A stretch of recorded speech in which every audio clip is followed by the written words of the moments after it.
Yo, what's up, guys?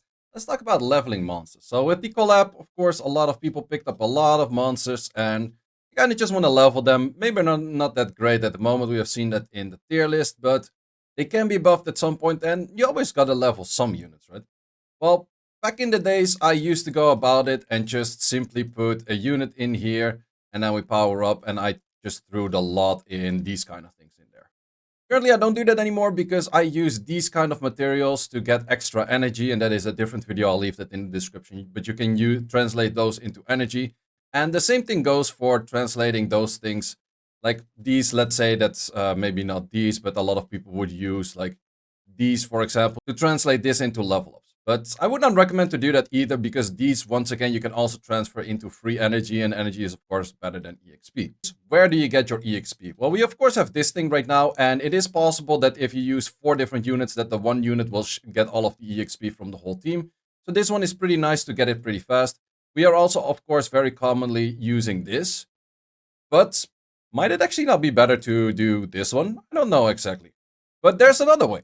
And that other way is just putting the team straight to Giants. And this is the team I'll showcase. But I'll first tell you why and how much it is actually improving to do with this method. Because this method helps out a lot. And I don't know the exact numbers yet, but throughout this video I will find it out with you. So first things first.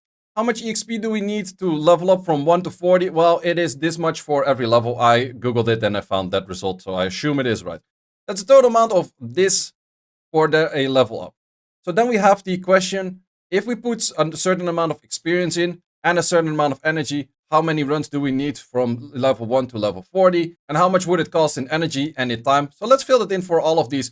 I put in Famon 1, Famon 5. Famon 1 was the most common one that we used to do in. I'm also curious about the Shiruka Remains and also the Dimensional Rift, and then we're going to go into the Giant. So let's first do the other ones. Don't worry, I'm not going to let you walk through like a whole scenario run. You know how that works. But just for the EXP, we got a 27845.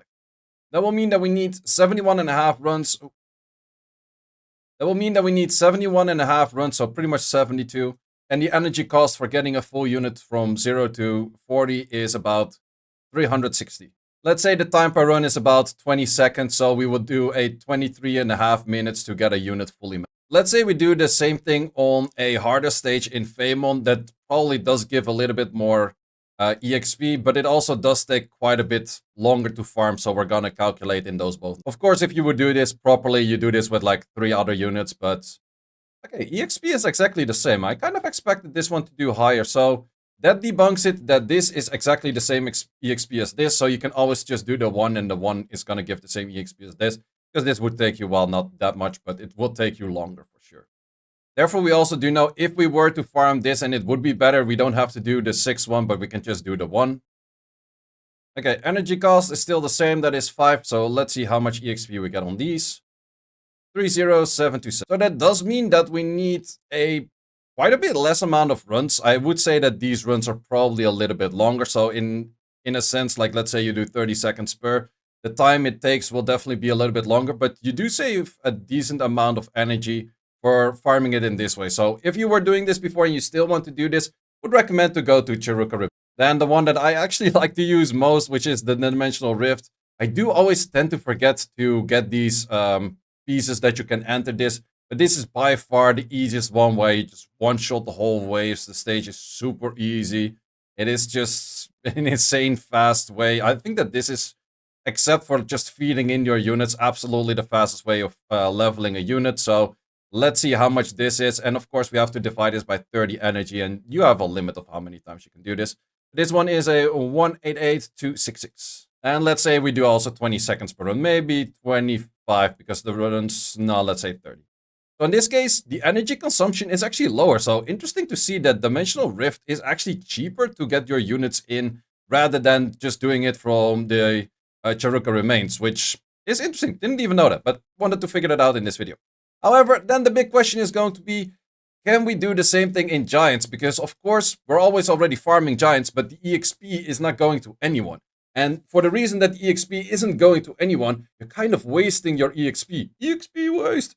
So yeah, you know how that works. And the moment that you have to do quite a bunch of those units, it would be pretty fast. I do like a little bit of damage for Teshar not killing it by itself. Would be a little bit faster runs, but I would say none of these units that you see here on the screen, if you want to do this fast with one unit not caring about what it does, I think none of these units are replaceable. That is a thing like I always get asked, or asked the question, can I replace X? Can I replace Y? Can I replace Z? No, in this case, you can't replace anything. Like nothing is replaceable. Why? You need the homunculus to be able to do this.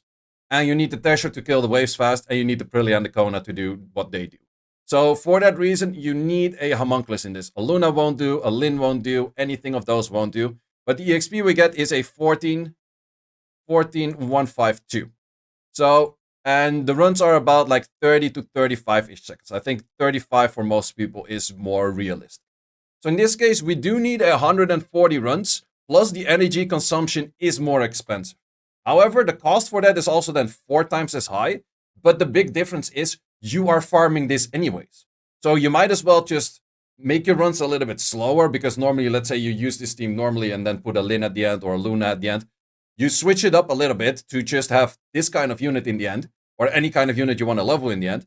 And you use that EXP to just level up your units. And let me tell you that I've already been doing this pretty much all day, because we had rehearsals for SWC.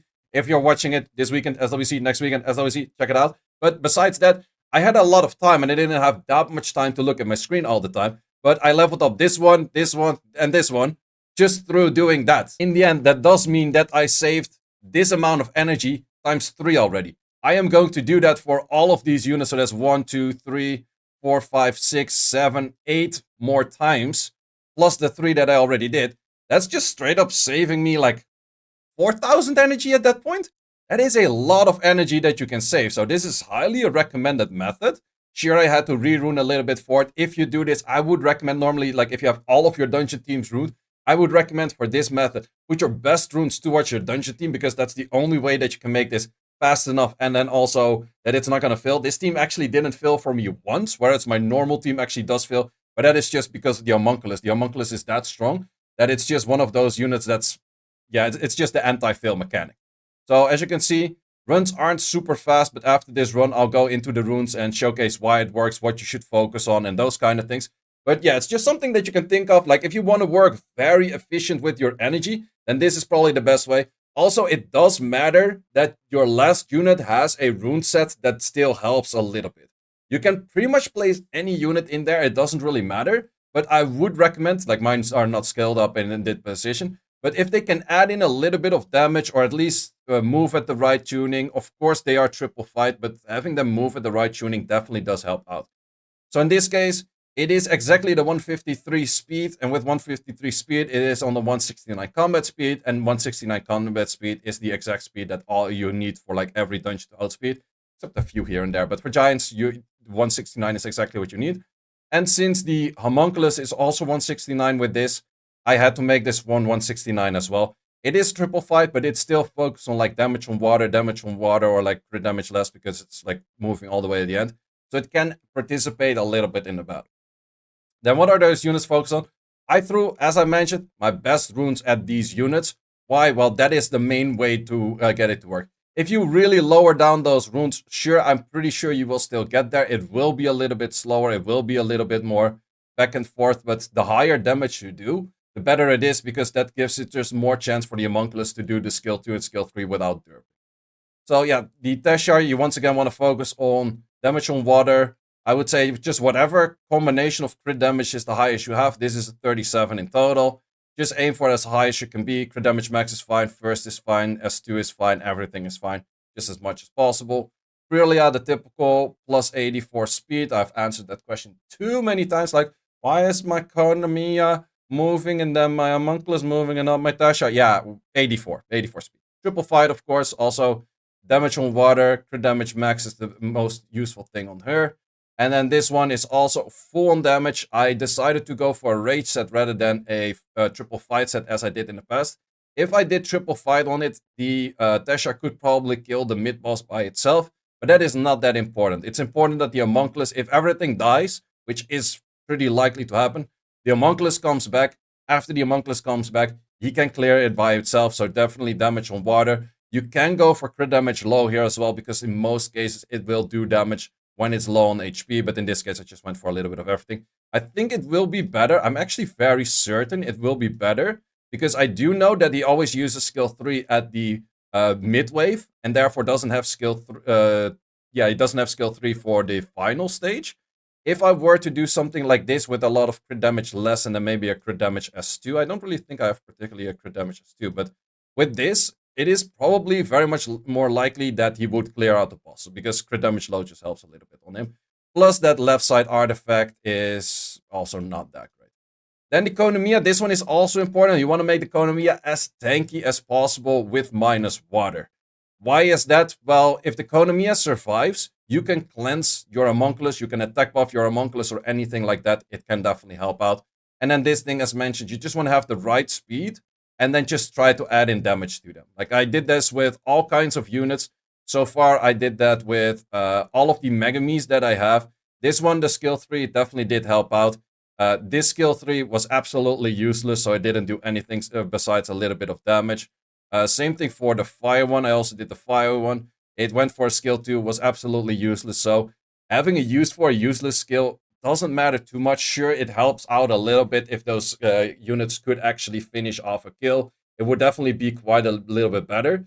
But is it a must? No, it's not a must at all. So let's see with the change of that homunculus. So in most cases, we don't really get to full killing, which is totally fine. I think most people are not going to get to full killing, and that is absolutely fine. You totally don't need it. But at this position for the giant itself, you want to get the HP as low as possible for the homunculus to get a chance to not derp. Like sure, 50% is not in the range where he's never going to derp, but it is already a little bit better. But in this case, I think everything will die, homunculus will die, Konomiya will survive. And that is the important part. Konomiya surviving gives me a chance to go for healing right here, and then we just have like a simple cleanup over there. So that is the main thing that you want to be aiming for. If you put a heavy multi-hitter in that last slot, it is totally fine. Like it's going to counter anyways, and it's not going to get too many more hits in than just that. You expect your Teshar and your Prillia to die after that first rotation anyways. So this is definitely a way that I'm going to be saving a lot of energy, because in the end, 4,000 energy is about, well, that's a good... How many crystals is that?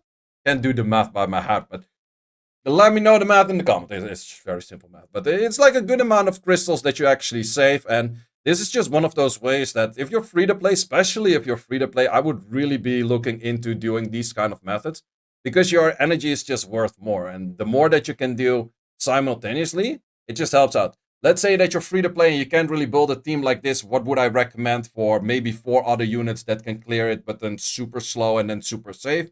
I would say Veromos, Belladion. No, with Belladion, you don't even need another armor break. So Veromos, Belladion. I think if you would run a Veromos, Belladion very good, they could 2v like the whole boss. Like two-man the whole boss. I'm pretty sure it is. And then the other things, you just, whatever speeds it up. Simple as that. Whatever units you have to speed it up. Your typical units. Homunculus would be very good. And then your third unit, whatever AoE kind of damage you have to speed it up. Simple as that. Not that difficult. So, yeah, that's just the way to do it. I will definitely be doing this for quite a bit. And after that, I'll definitely go back to, like in this case, I did a little bit more damage. And also at the moment they get higher level, they do a little bit more damage. But yeah, 28 seconds. Definitely not bad. I've seen like a 25 seconds with the Sukuna. And I will be doing that for all of the units, and I don't see any problems with any of those units that, like, sure, you're not going to do anything. This one is going to heavily multi-hit, but he does decent damage, so doesn't mind. This one, it's not going to have any damage, but still fine. This one, wrong element, probably dies, well, then the homunculus takes over, and this one can actually hit like a Theomars kind of thing on that skill, and he probably... Yeah, this one will actually be good to do it. This one, I'm not... Yes, boss excluded, so it doesn't really help either. And this one doesn't really help neither. So, sure, these units are not really helping, but it is just a way to level them up. And sure, if you have like a shit ton of crystals and a lot of time, then, or not that much time, let's call it that way, then it's probably better to just do whatever method is super fast for you. But otherwise, I would highly recommend to start doing this. So guys, hope you enjoyed this video. If you did, subscribe to the channel, like this video. It's always appreciated, and it helps out the channel a whole bunch to make more of this kind of content for you. Guys, thanks a lot for watching, and see you in the next one. Thanks for watching. If you would like to see more guides, join the Discord and check out the content tab, which has the dungeon guide archive and the video guide archive, which contains all of the guides that you need. Hope to see you there.